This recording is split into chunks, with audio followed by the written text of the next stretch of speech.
Hi guys! Get ready with me since alis kami ngayon, pupunta kami ng Manila Memorial. Death anniversary kasi ni Lolo Angelo, so dadalawin na rin namin si Lola doon and yung isa kong tito. Ayusin ko lang ng very light yung hair ko using this hair iron and prep lang ako ng konti sa face. Yan, so I think pwede na to, maayos naman na siya. And for the face, I'm using Miss P Beauty Premium Intense Sunscreen. It has SPF 50. Meron siyang instant glass skin effect. And hindi siya greasy, hindi rin siya oily.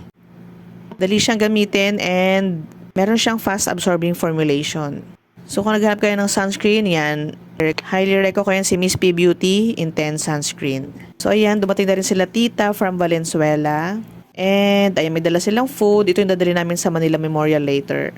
Meron silang dalang palabok, may suman and puto. And yung isang bata doon, yan, syempre hindi siya pwedeng hindi muna kakain na bago umalis. Baka daw mahilo siya sa biyahe. As if naman napakalayo na pupuntahan namin. Ayan si June, yung pinsan ko, and si tita. Nagpiprep na kami para alis na rin kami in a while. Ayan, so dito na kami sa Manila Memorial. Saglit lang naman kami, bibisitahin lang namin si Lolo. So, around 4 PM na yata to. Hindi namin kasama si Ayan since nasa Pampanga siya, andun yung work niya. So, ito yung tito ko. Ayan si Tito Ming.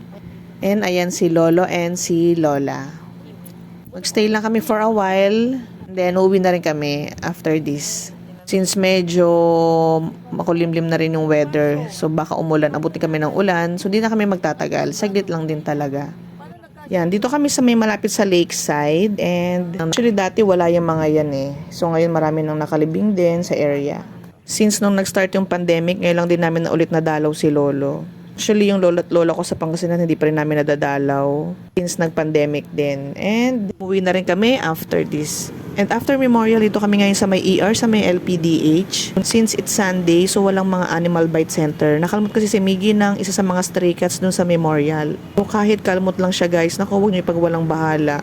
Mahirap na. So dumating kami dito around 7:30 PM and naantay lang namin yung turn namin. Since kalmot nga lang siya, akala namin mga 1 to 2 shots lang ibibigay sa kanya, pero hindi. Actually that day, 5 shots ang binigay sa kanya. 2 tetanus toxoid and 2 klase ng anti-rabies. Yung ansang anti-rabies niya, in-skin test pa siya kung magkakaroon siya ng allergic reaction, and then yung hinati pa sa 2 yon.